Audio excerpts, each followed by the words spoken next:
Stevie Nicks, the high priestess of rock and roll. Her voice floated like a spell, her presence shimmered with mystery.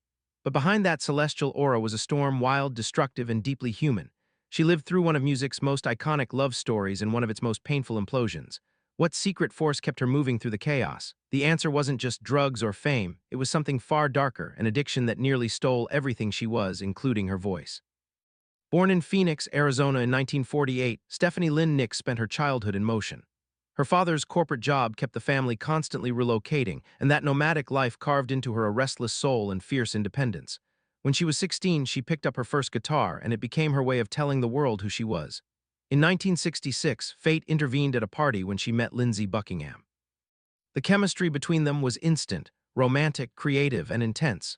They were broke but burning with ambition, writing songs in tiny apartments, dreaming of stages they couldn't yet reach.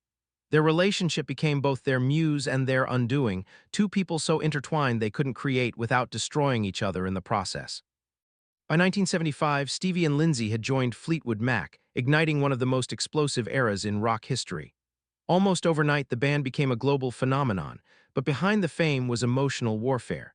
Fleetwood Mac wasn't just a band, it was two couples and a single keyboardist, trapped together in an unending cycle of love, betrayal, and resentment. When Stevie and Lindsey's relationship collapsed just before recording Rumors in 1977, they were forced to turn heartbreak into art. They sat across from each other, writing songs that bled truth, Stevie's dreams, Lindsey's go your own way, each a dagger disguised as melody. The tension nearly tore them apart, but the pain birthed brilliance. As the tour grew longer and the spotlight hotter, Stevie turned to cocaine, first as a way to survive the exhaustion, then as a shield from heartbreak. It gave her confidence, stamina, and that trademark edge, the untouchable rock goddess cloaked in lace and mystery. But the illusion came at a cost. What began as a tool to keep going became a prison she couldn't escape. By the early 1980s, years of heavy use left her body failing. Her nasal septum was dangerously eroded, and she was terrified of surgery.